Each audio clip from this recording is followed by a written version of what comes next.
کیا مختلف ملکوں میں شب قدر الگ الگ ہوتی ہے؟ لیلۃ القدر کی رات صرف ایک ہوتی ہے، جبکہ پاکستان اور سعودیہ میں ایک روزے کا فرق ہوتا ہے، تو راتیں بھی دونوں ملکوں میں مختلف رہتی ہیں۔ اس بارے میں وضاحت فرماتے ہیں عبدالباسط۔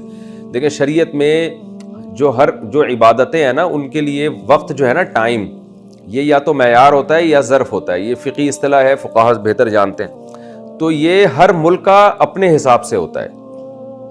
جیسے فجر کے وقت فرشتوں کا حضور ہوتا ہے، قرآن میں آتا ہے۔ اب فجر یہاں جب ہو رہی ہے تو سعودی عرب میں تو 2 گھنٹے بعد ہوگی۔ تو اب یہ تھوڑی ہے کہ یہاں فرشتے آ گئے تو سعودی عرب میں ابھی فجر نہیں ہوئی ہے تو وہ پہلے ہی وہاں پہ آ جائیں، فجر کے فرشتے جو آتے ہیں۔ اسی طرح کسی ملک میں اگر فجر 6 گھنٹے پہلے ہو رہی ہے یا 7 گھنٹے پہلے ہو رہی ہے تو اس وقت تو ہمارے یہاں ظہر ہو رہی ہوتی ہے۔ اب قرآن کہتا ہے ان قرآن الفجر کان مشہودا، فجر کے وقت جو تلاوت ہوتی ہے اس میں فرشتے حاضری دیتے ہیں، تو ظاہر ہے وہاں فرشتے کسی اور ٹائم پہ حاضری دیں گے، یہاں تو اس وقت ظہر کا ٹائم ہو رہا ہوگا۔ تو اسی طرح لیلۃ القدر بھی ہر ملک میں اپنے حساب سے ہوتی ہے۔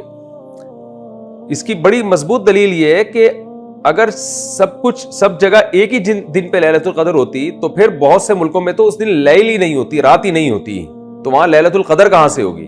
مثال کے طور پر یہاں رات 12 بج رہے ہوتے ہیں تو امریکہ میں تو دوپہر کے 12 بج رہے ہوتے ہیں اس وقت۔ تو کیا آپ یہ کہہ سکتے ہیں کہ اب سیم ٹائم سب جگہ ایک ہی جیسا حکم ہے شریعت کا، ساری برکتیں جو 12 بجے یہاں ہیں امریکہ میں دوپہر 12 بجے ہوں وہ لیلۃ القدر کی؟ ایسا نہیں ہے۔ تو اس سے صاف پتہ چلتا ہے کہ لیلۃ القدر 2 بھی ہو سکتی ہیں۔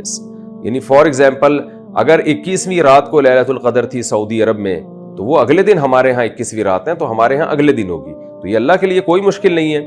جیسے ہمارے یہاں عید کا دن ایک دن بعد ہوتا ہے عام طور پر، سعودی عرب میں عید کا دن ایک دن پہلے ہوتا ہے، تو عید کے دن کی جو برکتیں اللہ نے رکھی ہیں وہ سعودی عرب میں ایک دن پہلے ہو جائیں گی، ہمارے یہاں ایک دن بعد ہوں گی۔ اللہ کے لیے کوئی مشکل کام نہیں ہے۔ تو اس لیے راجح بات یہی ہے کہ لیلۃ القدر کی رات پوری دنیا میں ایک نہیں ہوتی، کیونکہ پوری دنیا میں اس وقت رات ہی نہیں ہو رہی ہوتی، بہت سے ملکوں میں تو دوپہر ہو رہی ہوتی ہے۔ تو ہر وقت کا اپنا، ہر عبادت کے لیے اس ملک کا جو وقت ہے وہ ظرف ہوتا ہے اور وہ معیار ہوتا ہے۔ تو اس ملک میں اگر وہ رات ہے تو اس ملک میں لیلۃ القدر ہوگی، اس ملک میں وہ رات ابھی شروع ہی نہیں ہوئی ہے تو وہ لیلۃ القدر اس ملک میں نہیں ہوگی۔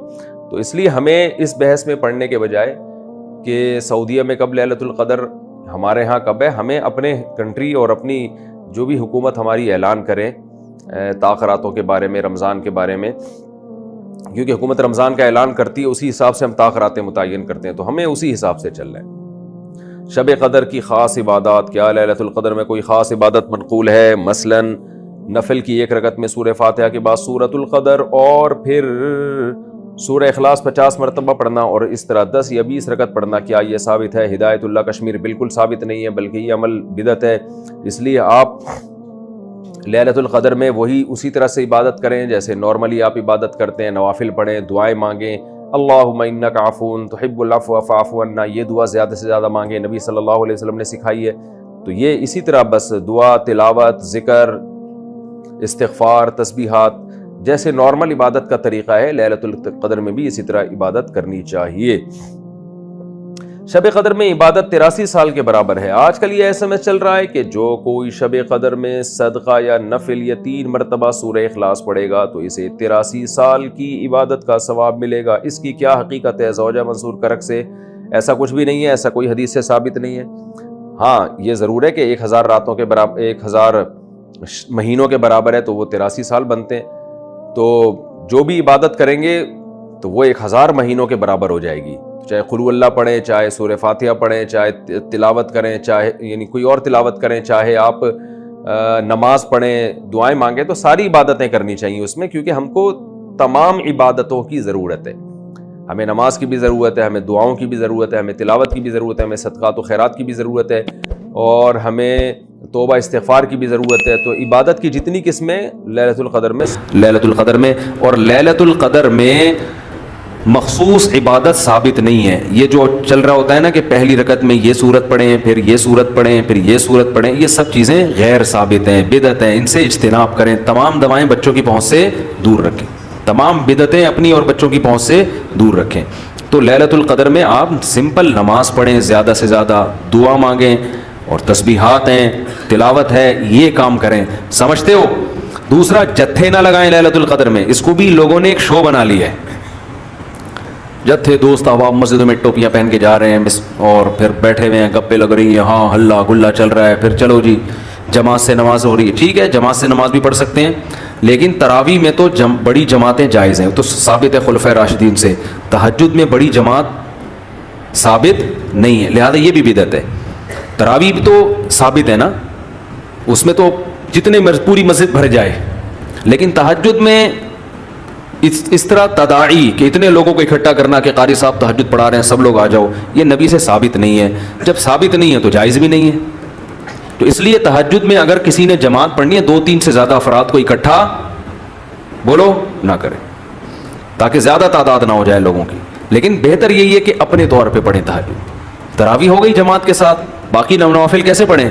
انفرادی میں الگ اللہ سے تعلق بنتا ہے, جماعت میں الگ تعلق بنتا ہے, تو اس میں انفرادی کو فوکس کریں. تو کوئی مخصوص صورتیں پڑھنا, پہلی رکعت میں یہ, دوسری میں یہ بھی بدعت ہے. صلاۃ التسبیح کی جماعت بھی جائز نہیں ہے, سمجھتے ہو؟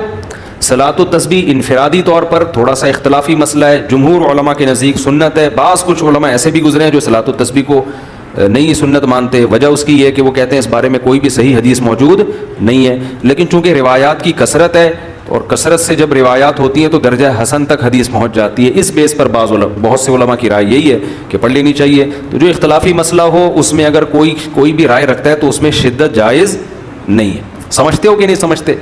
تو اچھا, میرا موقف چونکہ یہ والا ہے جو ابن تیمیہ رحمہ اللہ کا موقف تھا, تو میں کیا, میری اوقات کیا, بعض بڑے علماء کا بھی وہی موقف ہے, تو اس لیے تو میں بھی اسی موقف کو مانتا ہوں. لیکن کوئی فتویٰ میں یہی دیتا ہوں جو جمہور کا ہے کہ بھائی ٹھیک ہے, جو مفتہ بھی قول تو یہی ہے کہ پڑھ لینا چاہیے. عبداللہ بن مبارک, علامہ ناصر الدین البانی رحمہ اللہ نے اس مسئلے میں عبداللہ بن مبارک کی تقلید کی ہے. ان کی نظر میں بھی اس بارے میں کوئی حدیث صحیح نہیں ہے, لیکن چونکہ عبداللہ بن مبارک سے اس کی سنیت منقول ہے تو انہوں نے اس مسئلے میں تقلید کی ہے. کس کی؟ عبداللہ ابن مبارک کی. کتنے بڑے آدمی پڑھتے تھے, تو ٹھیک ہے. تو خیر کہاں سے لمبی بات چلی گئی. تو لیلۃ القدر میں دعائیں مانگنی ہیں اور گناہوں سے معافی. تو گناہوں سے معافی میں گناہ دماغ میں ہوں گے تو معافی مانگے گا نا, تو پہلے اپنے گناہوں کے بارے میں سوچنا بھی ہے کہ میرے اندر خرابیاں ہیں کیا. تو دیر آر 2 types آف خرابیز. خرابیوں کی کتنی قسمیں ہیں؟ 2. ایک اللہ سے معاملہ ٹھیک نہیں ہے, ایک اللہ کے بندوں سے. تو اللہ سے جو معاملہ ٹھیک نہیں ہے, فرض نماز آپ کے ذمے, روزے آپ قضا کر رہے ہیں, بد نظری کر رہے ہیں, سود کھا رہے ہیں, زنا کر رہے ہیں, انٹرنیٹ پر فحش فلمیں دیکھ رہے ہیں, داڑھی کاٹ رہے ہیں اور ازار ٹخنوں سے نیچے رکھتے ہیں اور زکوٰۃ نہیں دیتے. یہ سب کس کے حقوق ہیں؟ اللہ کے. حج نہیں کیا, فرض ہوا ہے آپ کے اوپر. اور مخلوق کے حقوق کیا ہیں؟ سب سے پہلے دیکھنا ہے وراثت تو پھوڑ پھاڑ کے نہیں بیٹھا ہوا میں کہیں, ابا کا انتقال ہو گیا تو ایسا تو نہیں میں کسی کا حصہ کھا رہا ہوں. بہن کے حقوق میں آتا ہے نا, وراثت پھوڑ پھاڑ کے بیٹھا ہوا ہے تو بھائی سب سے پہلے بہن کی وراثت اس کے حوالے. بڑا بھائی ہے تو چھوٹے بھائیوں کا حق تو نہیں کھا رہا, سمجھتے ہو؟ تو مخلوق میں سب سے پہلے مالی حقوق ہیں. پھر دیکھو قطع رحمی تو نہیں کی ہوئی, ایسا تو نہیں کوئی قریبی رشتہ دار ہو جس کو پورے سال آپ پوچھنے کی توفیق ہی نہیں ملتی, تو قریبی رشتہ داروں کو منا لو, تھوڑا سا ہیلو ہائے کر لو, سلام دعا کر لو ان سے, کیا جا رہا ہے اس میں. تو یہ موٹے موٹے رشتہ داروں کے حقوق یہ سوچ کے اللہ سے توبہ کر لو اور وہ حقوق ادا کر لو. پھر لیلۃ القدر بنے گی. جس طرح سے آج کل لیلۃ القدر منائی جا رہی ہے نا, حالانکہ وہ منانے کی چیز نہیں ہے, لیکن جس طرح سے منائی جا رہی ہے اس طرح تو بھائی ہزاروں لیلۃ القدر آ جائیں تو کیا فائدہ. تھوڑی بہت عبادت کا ثواب تو مل جائے گا, لیکن جو فضیلت ہے گناہوں سے توبہ کی توفیق, اور اللہ تعالیٰ فیصلے کرتے ہیں پورے سال, تو جب جو وراثت کھانے کا ارادہ کر کے بیٹھا ہوا